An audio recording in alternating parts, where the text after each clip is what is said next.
Regular readers know that I've been saying for the past year that the 2020s are going to be the disruptive decade of the energy transition. This is the decade where we're going to see electric vehicles take off. Wind and solar are now cheaper than any other form of electricity generation. They will take off.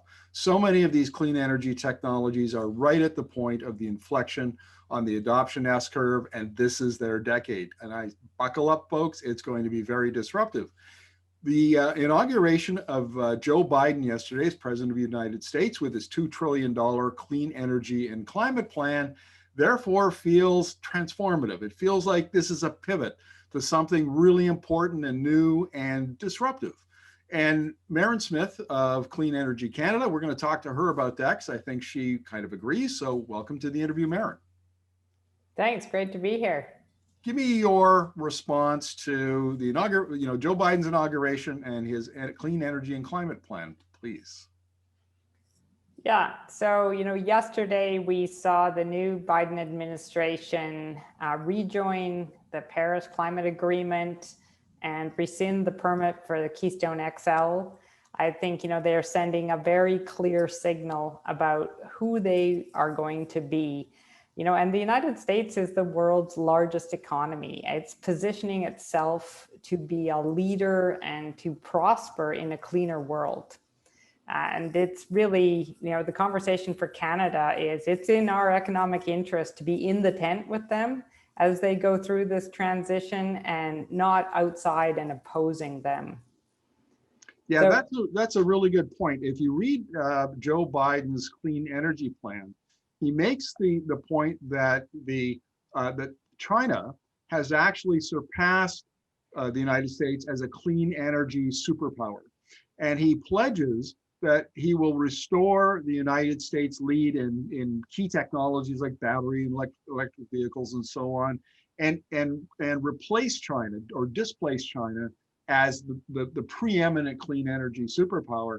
And all that said to me as I was reading it is that, boy, Canada really needs to get on the train. That's right. They've sent a clear signal and we need to be listening. But there are great opportunities here for Canada. So as you say, clean power, clean electricity, Biden's committed that the United States will be powered by 100% clean zero emission power by 2035. That is incredibly fast. Well, Canada, we have a lot of clean renewable energy here and we have the potential to produce more. We already have provinces like British Columbia selling to California, Manitoba selling south of the border, Quebec selling down to New England. So let's do more of that. Alberta is actually the best solar and wind resource in the country here. It's projected by 2025, they'll be the leader in Canada on solar and wind energy. There's an opportunity for them to be part of this clean energy future with the United States. So that's electricity and power, and that's a very clear commitment and a place so that we can work together because our grids are already integrated.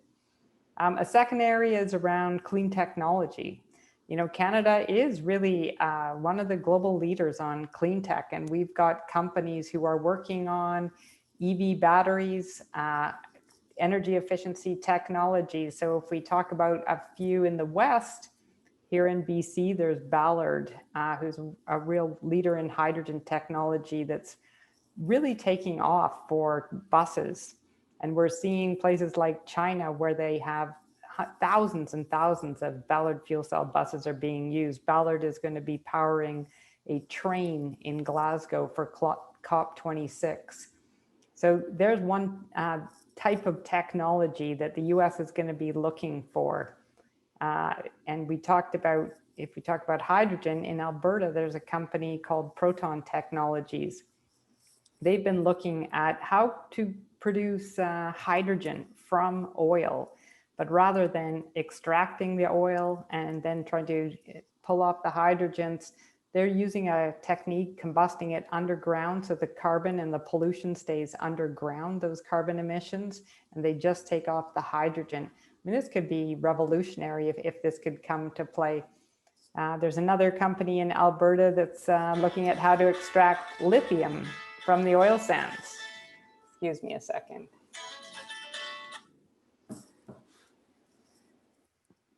Yeah, I couldn't agree more. I mean, we've interviewed a number of those companies, and it's absolutely true. I mean, Alberta, like many of the other provinces, has all kinds of entrepreneurs and innovators who are world leading. And I guess the point here is, as we're moving into an information and innovation economy, that means that it's not about economies of scale necessarily. We're not making things all the time, though that's part of it. But it really is around brain power. It's innovation, and Canadians can innovate just as well as anybody else. Yeah, absolutely. So those kind of clean tech companies, the U.S. wants clean energy. They want clean technologies. But I would say there is another thing, and that is to build this clean energy economy in the United States, they need steel, they need copper, they need forest products, metals and minerals, and these are things that Canada has. And this is another opportunity for Canada. Now, the Biden administration said it's going to be wanting, potentially putting border carbon adjustments on. They want low carbon. They want to drive that low carbon economy. And here's an opportunity for Canada. We have the metals and minerals and forest products, agricultural products. Some of them aren't low carbon. Aluminum, we've excelled at. We have some of the lowest carbon aluminum in the world.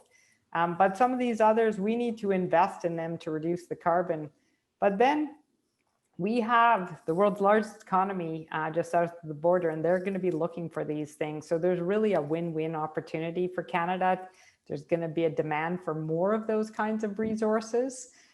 And it's an opportunity for us to reduce the carbon in them and really brand them as clean and low carbon. And it's not just the United States. The inauguration of Joe Biden has really catalyzed this conversation because, as you mentioned, he's going to put $2 trillion into this.